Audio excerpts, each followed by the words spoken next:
Écrivain, journaliste, historien, Philippe Delorme nous raconte 125 mystères en séparant le vrai du faux. Et on va le voir, de la préhistoire à nos jours, la chronique de l'humanité abonde en histoire, énigmes, légendes et canulars. Philippe Delorme, bonjour. Bonjour. Merci d'être là pour présenter cet ouvrage, Le vrai docteur Frankenstein et autres secrets de l'histoire. C'est aux éditions du Cerf et c'est en vente dès maintenant sur le site tvl.fr à la rubrique boutique. 125 mystères, vous vous faites un véritable enquêteur de l'histoire maintenant. Ah, vous savez, j'en ai beaucoup d'autres d'ailleurs dans mes cartons. Il y a plusieurs livres qui sont parus déjà précédemment, puisque en fait, je tiens une chronique mystérieuse, entre guillemets, à valeurs actuelles depuis maintenant 7 ans. Donc, chronique hebdomadaire, donc vous pouvez calculer le nombre d'énigmes que cela fait, plus d'autres que je publie dans Point de Vue ou dans d'autres magazines. Donc effectivement, je suis un historien au sens grec du terme, puisque Hérodote avait inventé ce mot histoire qui veut dire enquête en fait. Un historien, c'est un enquêteur, une espèce de policier du passé. Donc voilà, là j'ai essayé de mener un certain nombre d'enquêtes très courtes, qui peuvent se lire facilement, je pense, et qui nous entraînent à travers les temps et les continents. Voilà, c'est fait pour l'été. Voilà. Dans la succession de récits enlevés, il y a une alternance entre le tragique et le comique. Et parce que on fait aujourd'hui la promotion du phénomène transgenre, on se l'imposer aussi. On va s'intéresser donc à une première question que je vous pose crûment. L'Académie française a-t-elle élu un travesti ? Alors, pas un transgenre, en tout cas, elle n'était pas transsexuel, mais enfin, on raconte effectivement que l'abbé de Choisy, donc qui vivait à l'époque de Louis XIV, aurait été dans sa jeunesse. Sa mère, en tout cas, aimait l'habiller en fille, parce qu'il avait été élevé en partie avec Philippe d'Orléans, vous savez, le frère de Louis XIV. On raconte bien que Mazarin s'était évertué à ce que Philippe d'Orléans soit un peu efféminé, afin de ne pas faire trop d'ombre à son frère aîné.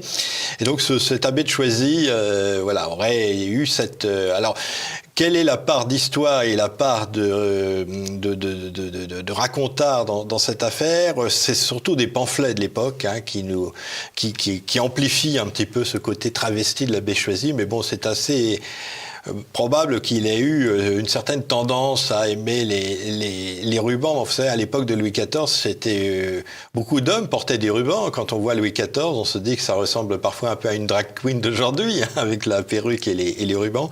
Donc, en dehors de ça, cet abbé de Choisy était un homme très sérieux, donc puisqu'il a été élu à l'Académie française, mais il a été aussi ambassadeur. Enfin, il a fait partie de l'ambassade qui avait été envoyée au Siam, en actuelle Thaïlande. Donc, il avait beaucoup voyagé et donc c'est un personnage du grand siècle un homme, un galant homme de cette époque, avec toutes les interrogations qu'on peut avoir sur un certain nombre d'éléments de sa biographie. Son siège est occupé aujourd'hui par Éric Orsena, c'est ça? Voilà, c'est vrai que... il y a toute une filiation, vous savez, avec le siège de l'Académie française, on pourrait s'amuser, je ne sais pas si ça a déjà été fait d'ailleurs, à faire l'histoire des différents sièges, et parfois c'est assez amusant. Et pour rester dans la thématique, Jeanne Barret a endossé, elle, l'habit masculin, mais pas pour les mêmes raisons que Christine and the Queens, alias Redcar. Oui, alors je crois que c'est une chanteuse qu'il faut appeler chanteur maintenant, parce que ça ne lui fait pas plaisir qu'on le... Voilà, enfin bon, peu importe. Non, en tout cas, cette demoiselle Barret, donc, qui était une dame, enfin sans conteste, mais qui, pour pouvoir embarquer à bord d'un navire de Sa Majesté, donc pour faire le tour du monde de Bougainville, parce qu'elle était la servante et aussi la maîtresse d'ailleurs du botaniste Commerson, et donc lui n'a pas voulu se séparer de sa bonne amie pour faire ce tour du monde avec Bougainville, et donc il lui a enjoint de prendre l'habit de matelot, donc elle s'est déguisée en marin. Ils sortaient pas beaucoup de leur cabine d'ailleurs dans la première partie du voyage, parce qu'ils avaient le mal de mer, ce qui a permis d'éviter qu'on la découvre très rapidement. Mais finalement, le pot-aux roses a été découvert du côté de Tahiti, où les indigènes de Tahiti se sont rendus compte quand même qu'il y avait quelque chose de bizarre dans ce marin, et qu'il était peut-être un peu plus une femme qu'un homme. Donc le pot-aux roses a été découvert à ce moment-là. Puis finalement, finalement, les choses se sont arrangées. Elle s'est installée au retour du voyage à l'île Maurice, et puis elle est revenue en France ensuite. Et là, Louis XVI lui a d'ailleurs même versé une pension pour honorer en quelque sorte cette première femme qui avait fait le tour du monde. Donc finalement, les choses se sont bien passées. Mais c'est vrai qu'à l'époque, une femme sur un bateau, sur un navire, était considérée comme portant malheur, et donc c'était même tout à fait interdit à une femme de rester plus de quelques heures sur le navire avant son départ, au risque de... Bon, on peut comprendre aussi avec la promiscuité, etc., les difficultés que ça aurait pu poser. Mais en tout cas, voilà, ça a été la première femme à faire le tour du monde, en partie sous un habit masculin. Et qui reçoit 200 livres annuels de la part de Louis XVI, décidément. Qui était un roi tout à fait éclairé, si on peut dire, puisqu'il n'avait pas été choqué par le fait que cette femme... finalement, avait trouvé un subterfuge pour naviguer. Peut-être trop éclairé, mais ça, c'est une autre histoire. Oui. Allez, sans transition aucune, vous avez retrouvé le lieu et la date à laquelle a été exécutée une sorcière. Dans nos contrées européennes, vous avez une date, 1782. Oui, alors ça se passe pas très loin puisque c'était en Suisse, dans le canton de Zurich, et donc c'était une certaine Anna Gödlin qui a été accusée d'avoir envoûté ou empoisonné un enfant, qui régurgitait des aiguilles, donc on lui a accusé d'avoir soit lui a fait ingurgiter ses aiguilles, soit de l'avoir envoûtée d'une manière ou d'une autre, et donc elle a été condamnée à mort à être brûlée, non pas vraiment pour être en tant que sorcière, parce que le délit n'était déjà plus tout à fait considéré comme recevable par la justice helvétique à l'époque, mais en tout cas il y avait tout autour cette idée qu'elle avait pratiqué la magie et qu'elle avait nuit à cet enfant par des pratiques magiques, et donc voilà, on peut dire que c'est la dernière sorcière qui a été brûlée en Europe. D'ailleurs, il y a un musée qui lui est consacré actuellement, qui explique toute cette histoire. Voilà. Aujourd'hui, les sorcières sont libres, on ne les persécute plus. Elles peuvent siéger à gauche à l'Assemblée. Oui, il y en a un certain nombre qui pourraient, effectivement, qui crachent encore des flammes, mais ça, c'est autre chose. Il y a dans votre ouvrage des informations terribles. Ainsi, Walt Disney a-t-il vraiment été congelé après sa mort ? Et ça, c'est quelque chose qui m'a passionné, parce que ça me passionne, la cryonie ou la cryogénisation. Oui. Oui, alors en plus, il est mort, je sais plus, je crois que c'est en 66, me semble-t-il. Donc à l'époque, cette technique était tout à fait rudimentaire, donc c'est assez peu probable. Bon, c'est un certain nombre d'articles dans la presse à scandale américaine qui ont raconté cette histoire après sa mort. On raconte même que le frigo, en quelque sorte, dans lequel il était enfermé, serait sous l'attraction du Pirate des Caraïbes à Disneyland. Donc vous voyez, il y a toute une mythologie autour de ça. En fait, la famille de Walt Disney a toujours démenti formellement la chose. Ce qui s'est passé, c'est que ces obsèques ont été assez familiales, assez intimes. Il a été, non pas justement cryogénisé, mais incinéré, ce qui est un peu le contraire, si l'on peut dire. Et donc, la famille confirme que ses cendres sont dans le mausolée familial. Absolument. Mais c'est ce qu'on appelle une légende urbaine, qui revient régulièrement. Aussi parce que on se souvient que quand même Walt Disney était à la pointe de tous les progrès, un petit peu de les fusées, tout ça. Il avait fait un parc qui s'appelait Epcot Center, je crois, où il y avait toutes ces nouvelles technologies. Donc c'est un petit peu ça qui explique cette légende. Donc pas de Walt Disney on Ice. Non, c'est dommage. C'est dommage peut-être pas pour lui, parce que s'il revenait et s'il ressuscitait aujourd'hui, il découvrirait son empire, il serait peut-être un peu surpris. Ah oui, parce que c'était pas tout à fait les idées qu'il professait. C'est un homme extrêmement conservateur. Je crois qu'il a obligé d'ailleurs à tous ses collaborateurs, qui étaient tous des hommes, à porter une moustache. Les femmes étaient bien sûr dans les bureaux subalternes. Mais évidemment, tout ce qui est actuellement transgenre, wokisme et autres, à mon avis, ça lui semblerait tout à fait insupportable. Donc il retournerait immédiatement dans son congélateur Très rapidement, je pense. Ou il reprendrait ses activités pour regagner enfin de l'argent, parce que oui, il Disney relancerait une autre société, c'est possible.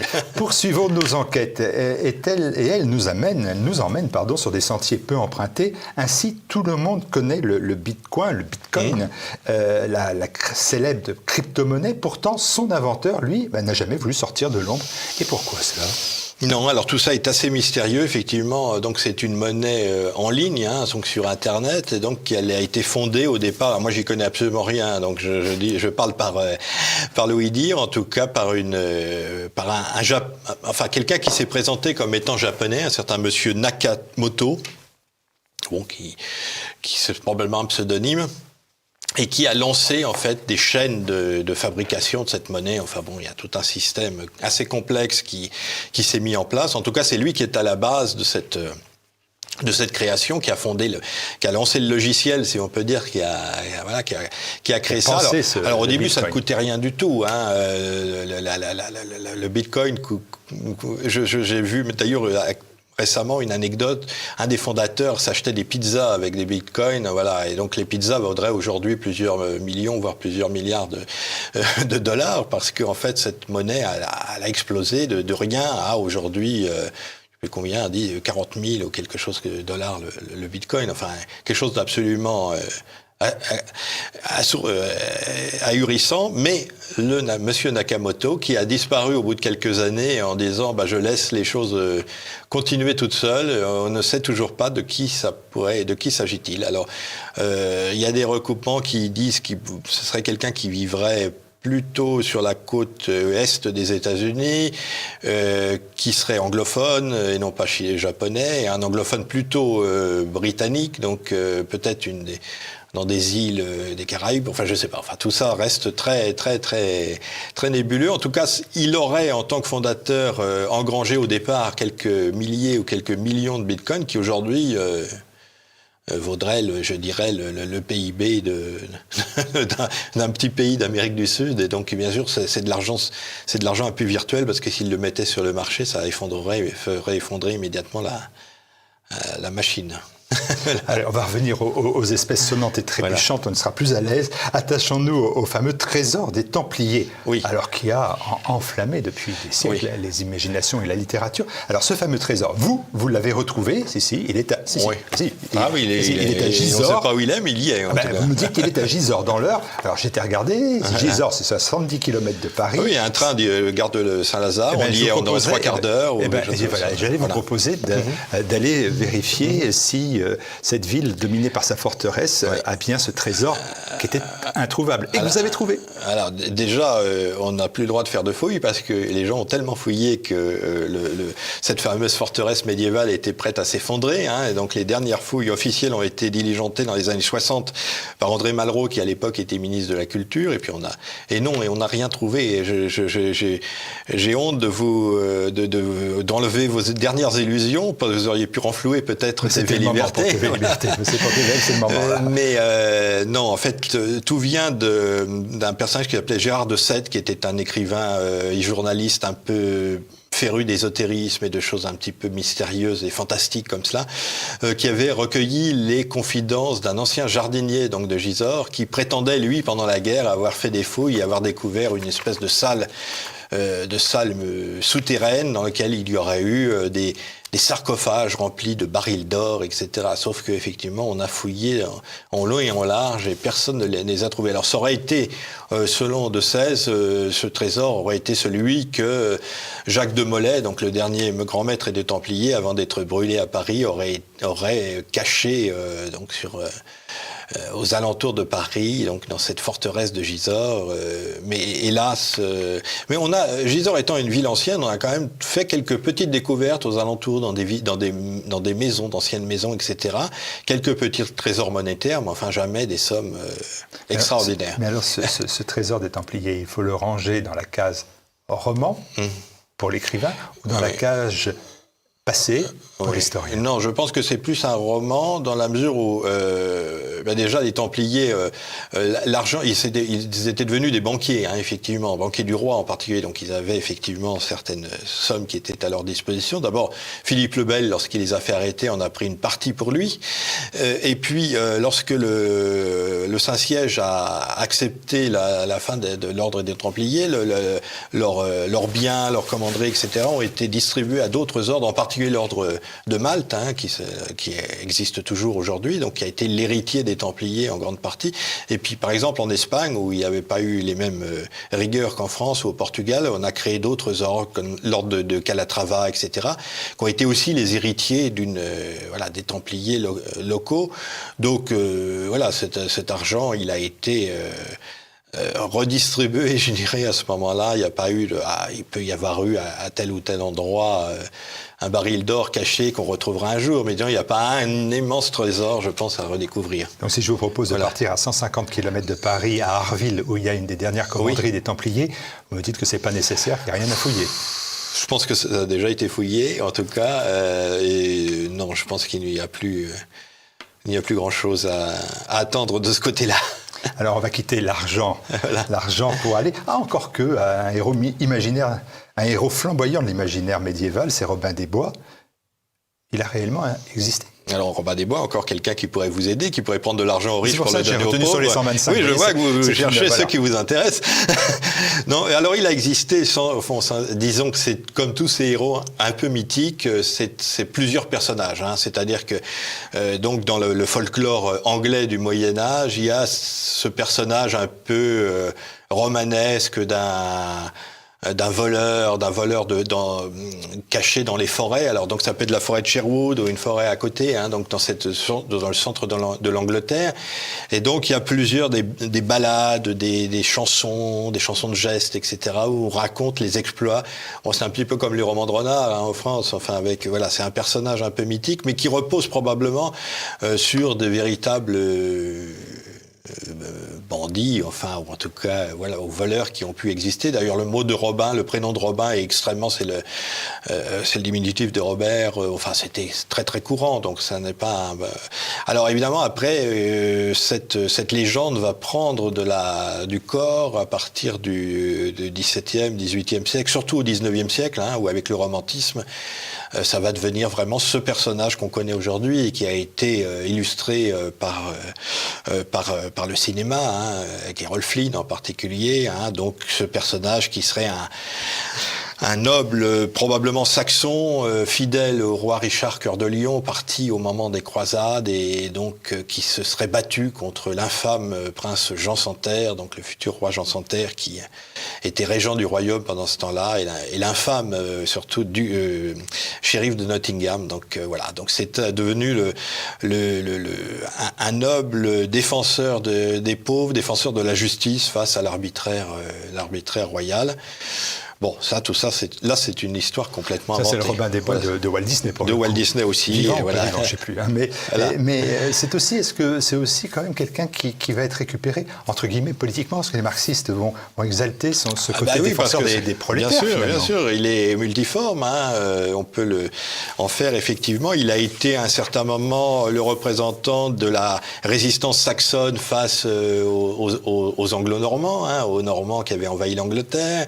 Il a été présenté comme le loyal, le seigneur loyal, donc favorable au vrai roi Richard Cœur de Lion contre l'usurpateur. Effectivement, ensuite, il a pu être mis à la sauce marxiste comme défenseur des pauvres et de la veuve et de l'orphelin. Voilà, donc effectivement, c'est un personnage sur lequel on peut projeter des tas de... plus récemment encore, il y a eu différents films où on le présentait encore autrement. Enfin voilà, c'est un personnage qui peut être repris, comme tous ces personnages légendaires, qui peut être réactualisé à chaque époque. Vous vous hasardez à évoquer un autre personnage qui a bien existé, là, Jacques l'Éventreur. Oui. Mais on ne sait pas qui c'est. Voilà, j'ai l'impression quand même qu'il a été démasqué par la science aujourd'hui. J'ai l'impression qu'il n'y a pas de mystère, Philippe Delorme. Alors, c'est 125 de mystère, voilà. -1 quand même. Cette fois-ci, on sait qui c'est. Non, pas vraiment. Votre Jacques s'appelait Aaron. Oui, mais c'est pas absolument certain parce qu'en fait, il y a une analyse ADN, effectivement, faite de manière quand même un petit peu aléatoire sur un châle sur lequel il y aurait eu des restes, voilà, de semences, pour rester poli, de Jacques Léventreur, où on aurait analysé et on aurait fait la comparaison avec un des personnages qui d'ailleurs à l'époque avait été suspecté, qui était un boucher polonais, juif polonais, qui s'appelait Aaron Kominski, je crois, et qui effectivement, et c'est vrai qu'à l'époque on est donc dans cette East End de Londres, hein, donc un quartier très populaire où il y a beaucoup d'immigrés, en particulier d'Europe centrale, avec des juifs, etc. Donc je pense que soit les autorités ont pas voulu trop insister sur cette piste parce que ça aurait pu provoquer des pogroms. D'ailleurs, il y avait eu des inscriptions anti-juives, etc. à ce moment-là, hein, en se disant c'est un juif, donc on va massacrer tous les juifs qui sont responsables avec lui.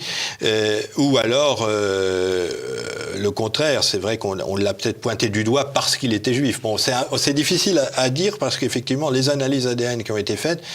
Bon, le désigne, mais pas de manière absolument probante. C'est quelqu'un qui était donc boucher, donc effectivement, ça correspond assez bien quand même au profil de quelqu'un qui aurait été capable de faire les atrocités que Jacques Léventreur a fait. Il a terminé en hôpital psychiatrique quelques années plus tard. Et c'est vrai que Jacques Léventreur a disparu de la circulation assez rapidement. Donc, bon, tout ça pourrait correspondre. C'est vrai que vous savez, les pistes sur Jacques Léventreur, on en a eu beaucoup, puisqu'on a même accusé un petit-fils de la reine Victoria d'avoir été le duc de Clarence, d'avoir été le Jacques Léventreur. Et puis on a vu que c'était pas possible à cause des dates, des assassinats, etc. Mais on a beaucoup. Ou alors un peintre aussi, ou alors un médecin de la reine. Le fameux film From Hell, hein, qui est assez beau, d'ailleurs, qui est un des plus beaux films, je pense, sur Jacques Léventreur, prétend que c'est un médecin de la reine qui aurait, voilà. Comment vous expliquez que finalement, même si c'est grave, il a tué 5 personnes, 5 femmes massacrées en quelques mois, en 3 mois de temps en 1888. Comment vous expliquez que ce serial killer, mais je sais qu'il y en a à profusion à travers la planète. Comment ceci est resté? Comment voilà, les affaires, je pensais à l'affaire en France de Bruyant-Artois, vous voyez, qui est resté inscrite dans les... il a su aussi gérer son image, si on peut dire, parce qu'il écrivait aux journaux, hein, lui-même. Il envoyait même des fragments, parfois, de ses victimes aux journaux. Donc c'est quelqu'un qui a su ménager le suspense. En plus, on ne l'a jamais découvert. Les crimes ont quand même été assez rapides, dans une période assez courte et quand même assez monstrueux, dans un quartier en plus assez glauque, hein, où d'ailleurs les bourgeois allaient s'encanailler. On y allait visiter un petit peu ce quartier de Whitechapel, hein, qui était le quartier à la fois des prostituées, enfin, etc. Donc c'était le côté, le Londres interlope, le Londres caché, en fait, qui apparaissait comme ça à travers. C'est un petit peu la face cachée de l'Angleterre victorienne qui ressort à travers Jacques Léventreur, et je pense que c'est à cause... Puis bon, ça, c'est vrai que comme on ne l'a pas découvert, c'est un peu comme l'histoire de Louis XVII. Hein, pourquoi pour Louis XVII? Parce qu'on s'est amusé ensuite à écrire des tas de bouquins en disant, non, c'était lui, il s'est échappé, etc. Donc pour Jacques Léventreur, c'est pareil, des pistes innombrables, et donc ça a fait vendre beaucoup de papiers encore jusqu'à aujourd'hui. Allez, on va finir cet entretien. On pourrait continuer. Moi, je suis toute la journée avec moi, malheureusement. C'est notre format de 26 minutes. On va se poser la question qui donne son titre d'ailleurs à l'ouvrage, qui est le vrai docteur Frankenstein, immortalisé au cinéma par James Whale en 1931, par Kenneth Branagh en 1984, mais aussi évidemment par Mel Brooks en Frankenstein Jr. Son personnage s'appelle Dr Frankenstein. Oui, et d'abord par Mary Shelley, donc, qui a écrit ce roman au début du 19e siècle. Et donc finalement Mary Shelley, donc, qui est dans cette mouvance pré-romantique, enfin voilà, un peu sombre, on aime bien les fantômes, les apparitions, etc. Donc s'imagine ce personnage, donc ce docteur qui aurait créé un monstre, parce que le monstre, ce n'est pas Frankenstein, hein, c'est le monstre de Frankenstein. Frankenstein, c'est le médecin. C'est le médecin. Voilà. Et donc, ce monstre fait de morceaux de chair, de cadavres réanimés. Elle s'est inspirée de quelque chose dont on rêvait de faire déjà à l'époque, c'est-à-dire réanimer un cadavre. Hein. L'idée, c'est l'époque où on découvre l'électricité. Hein, et donc, il y avait, le savant italien Galvani, hein, qui a donné Galvani organisé, et avait un neveu qui s'appelait Aldini aussi, et tous deux faisaient des expériences pour réanimer, enfin on les réanimait pas vraiment, mais enfin faire bouger des cadavres en envoyant de l'électricité dans les muscles, donc le visage se déformait, les bras bougeaient, etc. Donc on a l'impression que le cadavre allait se lever. Donc c'est un petit peu ce genre d'expérience qui était faite à Londres, en Italie, en France, etc. Enfin qui faisait qui avait beaucoup de succès à l'époque. C'était presque un spectacle de cirque, et donc c'est ça qui a inspiré Mary Shelley au départ. Mais le nom lui-même de Frankenstein, je pense qu'elle l'a trouvé dans un conte qui a été publié pendant la Révolution par un auteur assez obscur et qui racontait donc l'histoire d'un certain docteur Frankenstein qui aurait lui créé une sorte de statue animée qui était capable de jouer de la flûte. Donc peut-être que le nom vient de là, vient de ce conte d'un certain Nogaret, si je me souviens bien, voilà, qui est paru pendant la Révolution, qui n'avait pas beaucoup d'intérêt, mais en tout cas, elle a dû prendre ce nom, qui sonne bien, effectivement. Ça fait, on se retrouve tout de suite dans les fin fond de l'Allemagne, ou dans les Carpates, effectivement, dans un château un peu mystérieux. On mélange un peu Dracula et Frankenstein, comme vous disiez d'ailleurs à Femmelbrook, où on a un personnage qui était tout à fait inquiétant. Le docteur Frankenstein. Allez, merci Philippe Delorme. Le vrai docteur Frankenstein, on le découvrira totalement. Vous savez que nous n'avons étudié qu'une dizaine de vos mystères. Il en reste donc 115 à lire dans cet ouvrage. Alors on peut en lire un ou deux avant de dormir, si on arrive à dormir ensuite, parce que certains peuvent être un peu angoissantes, mais enfin beaucoup sont amusantes aussi. Et donc, il faut éviter Jacques Léventreur avant de se coucher. Merci Philippe Delorme, bon été à vous. Merci beaucoup. Sans plus tarder, au nom de toutes les équipes de TVL, un formidable merci. Au moment où je vous parle, nous n'avons pas totalement bouclé notre budget, mais le plus dur est dorénavant derrière nous. Cependant, au cours de ce mois, nous avons pris toute une série de mesures visant à une plus stricte maîtrise des dépenses. Se serrer la ceinture sans toucher à l'essentiel, le développement des programmes de TV Liberté et la politique d'investissement dans cet outil devenu, et c'est un exemple parmi d'autres, une formidable école de journalisme professionnel en action. Ceci étant dit, votre mobilisation est remarquable. D'autant plus que la situation économique des Français se dégrade encore. Nous payons. Retraite, nous payons. Conflit en Ukraine, nous payons. Émeutes barbares, nous payons. J'arrête là la trop longue liste. Je profite aussi de ces remerciements pour répondre rapidement à une question qui revient souvent. Pourquoi faire ces appels aux dons qui peuvent lasser certains téléspectateurs et qui donnent aussi des sueurs froides aux journalistes et techniciens de TVL dans l'attente des résultats?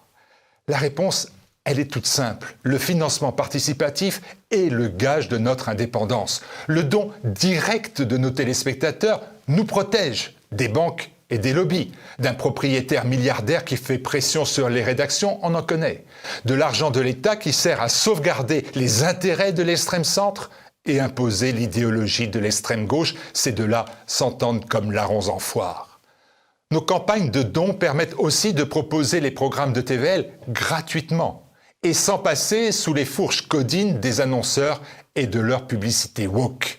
Le don des téléspectateurs constitue donc un système vertueux qui garantit la liberté. C'est ce système qui permet à TVL de devenir votre chaîne généraliste de proximité, menant un travail, un engagement de service public contre les mensonges politiques et les hystéries de la caste médiatique. TVL prouve chaque jour que le combat contre ces entités n'est pas une mission impossible. Merci à vous, à notre communauté de donateurs que je vous invite évidemment à rejoindre. Bon été sur TV Liberté.